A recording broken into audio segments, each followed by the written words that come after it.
Kalau babi itu haram, kenapa Allah menciptakannya? Apakah sekadar cobaan? Atau ada kisah besar di baliknya? Ternyata jawabannya membawa kita jauh ke masa banjir besar zaman Nabi Nuh. Di dalam bahtera, ribuan hewan hidup bersama, dan dari situlah muncul satu makhluk yang sampai hari ini menjadi simbol larangan, yakni babi. Bagaimana awal mula hewan ini tercipta, dan apa rahasia Allah di balik penciptaannya? Inilah kisah yang jarang diceritakan. Jangan kemana-mana, tonton video ini sampai habis agar kalian tidak salah paham.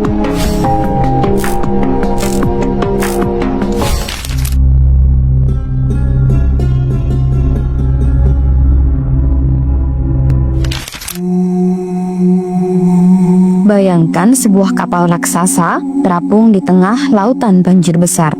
Air menutup bumi, langit gelap, dan semua kehidupan di daratan musnah. Di dalamnya, Nabi Nuh bersama pengikutnya yang beriman dan sepasang dari setiap jenis hewan yang diselamatkan oleh Allah. Bahtera itu bukan sekadar kapal, tapi dunia kecil yang berisi kehidupan. Ada manusia, ada kambing, sapi, unta, kuda, ayam, hingga hewan-hewan liar.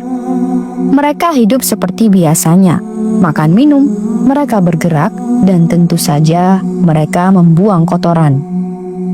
Awalnya semua berjalan baik, tapi semakin hari semakin terasa masalah besar.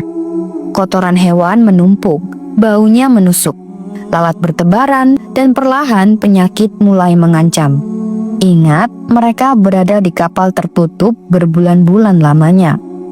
Tidak ada daratan untuk dibersihkan, tidak ada lahan luas untuk menyingkirkan sampah.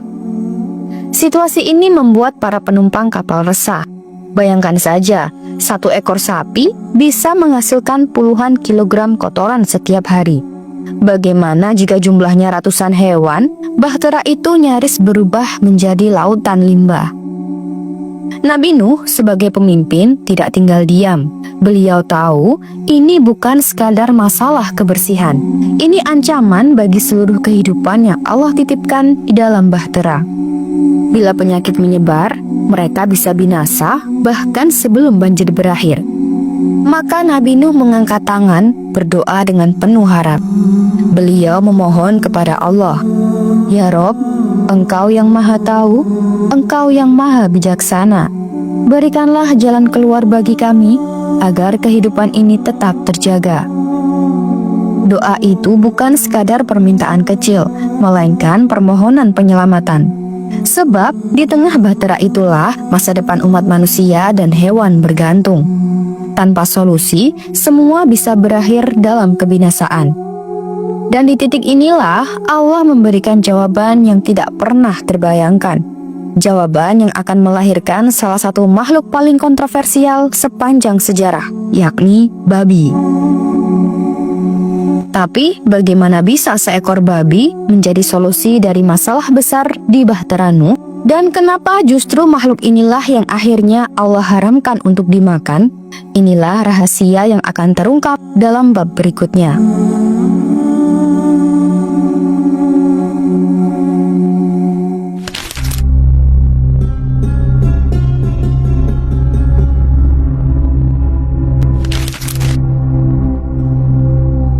Doa Nabi Nuh akhirnya dikabulkan. Dari masalah besar yang hampir merusak bahtera, Allah menurunkan sebuah solusi, tapi dengan cara yang tidak biasa. Dikisahkan dalam riwayat-riwayat Israiliyat, Allah menciptakan dua makhluk baru di dalam bahtera, yakni tikus dan babi.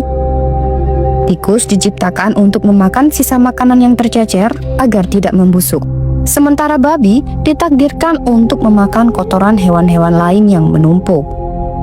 Bayangkan betapa terkejutnya para penumpang kapal ketika melihat hewan itu muncul untuk pertama kalinya. Seekor hewan aneh, tubuhnya kekar, moncongnya seperti siap mengais tanah, dan sifatnya rakus luar biasa. Tidak ada yang menyangka justru hewan inilah yang menyelamatkan mereka dari tumpukan najis dan kotoran. Hari-hari pun berlalu, babi mulai melakukan tugasnya. Semua kotoran yang menumpuk habis dilahap tak tersisa.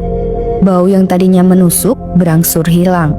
Bahtera yang tadinya nyaris berubah menjadi sumber penyakit kembali bisa dihuni dengan lebih tenang. Disinilah kita melihat kebijaksanaan Allah Subhanahu wa Ta'ala. Setiap ciptaan, meski tampak hina, memiliki fungsi tertentu. Babi mungkin dianggap najis, tapi saat itu ia adalah penyelamat. Seakan Allah ingin menunjukkan tidak ada ciptaan yang sia-sia. Namun di balik fungsi pentingnya, sifat babi memang berbeda dengan hewan lain. Hewan ini tidak mengenal jijik.